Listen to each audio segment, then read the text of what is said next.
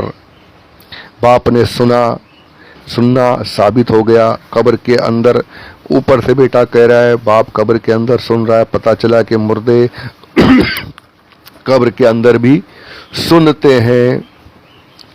یہ کہنا کہ ان کے ساتھ قبر میں کیا ہو رہا ہے کیا ہم کو کیا پتا، یہ سب کہاں گیا؟ اگر نہیں سن رہے تو بیٹے نے کہا کیوں؟ قبر کی زندگی خواب کے جیسی ہوتی ہے، مفتی شفیع دیوبندی صاحب نے لکھا۔ تو اگر خواب میں آدمی ایسا سن رہا ہے کہ ان سے بات ہو رہی ہے، سن رہا ہے، ان سے آ کے بیٹے نے کہا اب صرف سنا نہیں، سننے کے بعد انہوں نے تصرف بھی کیا، ان کے اختیار میں تھا۔ آپ زندہ ہو، آپ کسی مٹی میں اپنی طاقت سے کچھ بھی کر لو اور اس مٹی میں شفا ڈال دو کہ مٹی لے جا کر باندھ لو، تمہیں شفا مل جائے گی، بیماری دور ہو جائے گی۔ یہ آپ کی طاقت میں ہے کیا؟ عام آدمی یہ کر سکتا ہے؟ اللہ جسے قوت عطا فرمائے وہ بات الگ ہے، اولیاء کرام کی کرامتیں الگ ہے، پر یہ زندگی میں آپ کے تصرف میں آپ نے کیا تو ہو گیا۔ لیکن مرنے کے بعد اب ان مولوی صاحب کے اندر اتنی طاقت آ گئی تھی کہ جب چاہ رہے تھے تو قبر کی مٹی میں شفا ڈال دی، اپنی قبر کی مٹی میں شفا ڈال دی، لوگ لے جا کر باندھ رہے ہیں، شفا حاصل ہو رہی ہے، اچھے ہو رہے ہیں۔ بیٹے نے آ کر غصے میں کہا اب اتنی طاقت ہے کہ جو شفا ڈالی تھی وہ شفا واپس چھین لی، جو مرض جو دور ہو رہا تھا واپس چھین لی، قبر کے اندر سے مٹی کے اندر سے وہ طاقت ختم ہو گئی، لوگوں کو افاقہ ہونا، لوگوں کو فائدہ ہونا بند ہو گیا۔ غریب نواز اپنے مزار سے ہمیں فیض پہنچاتے ہیں، غوث پاک اپنے مزار سے ہمیں فیض پہنچاتے ہیں، ان کے مزار کی مٹی سے ہمیں فائدہ حاصل ہو جاتا ہے، ان کے مزار کو چھونے سے ہمیں فائدہ حاصل ہوتا ہے، اولیاء کرام کے مزارات پر ہاتھ پھیرنے سے، اپنے چہرے پر لگانے سے فائدہ حاصل ہوتا ہے۔ یہ اگر عقیدہ ہم رکھیں تو ہم مشرک ہو جائیں، ہم بدعتی ہو جائیں، بریلوی ہو جائیں، لیکن یہی چیزیں دیوبندیوں کے مولوی صاحب خود کر رہے ہیں، جا کر باپ سے بول رہے ہیں اور باپ اس پر عمل بھی کر رہا ہے۔ اتنی طاقت، اتنا تصرف کہ جب چاہ رہے تھے مٹی میں شفا کی طاقت آ گئی، لوگوں کو شفا ہو رہی تھی، فائدہ حاصل ہو رہا تھا، بیٹے نے غصے سے کہا، باپ نے شفا دینا بند کر دیا، اتنی طاقت۔ تو اب مجھے یہ بتانا ہے اس روایت میں کتنی ساری باتیں موجود ہیں۔ اب میں جو مفتی شفیع دیوبندی صاحب نے لکھا کہ یہ قبر کی زندگی دنیا کی زندگی کی طرح سے نہیں ہوتی، یہ کیسا جھوٹ ہے، سچا کون؟ یہ جو روایت لکھی ہوئی ہے حکیم الامت صاحب تمہارے سچے ہیں یا تمہارے مفسر قرآن سچے ہیں؟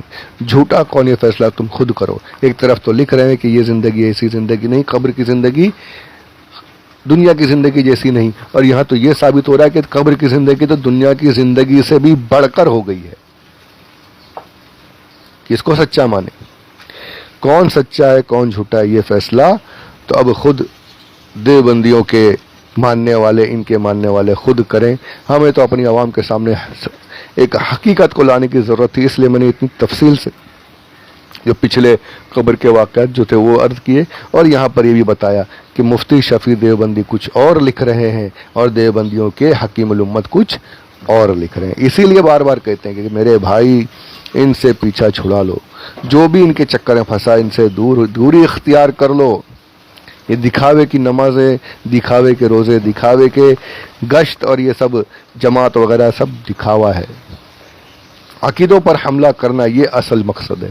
تو خدا کے لیے اپنے عقائد کی حفاظت کیجئے اور بچ کر رہیے، خود بھی بچیے، اپنے بچوں کو بھی بچائیے۔ اللہ عز و جل ہمارے عقائد کی، ہمارے ایمان کی حفاظت فرمائے، ہم سب کو صحیح معنوں میں اپنے محبوب صلی اللہ علیہ وآلہ وسلم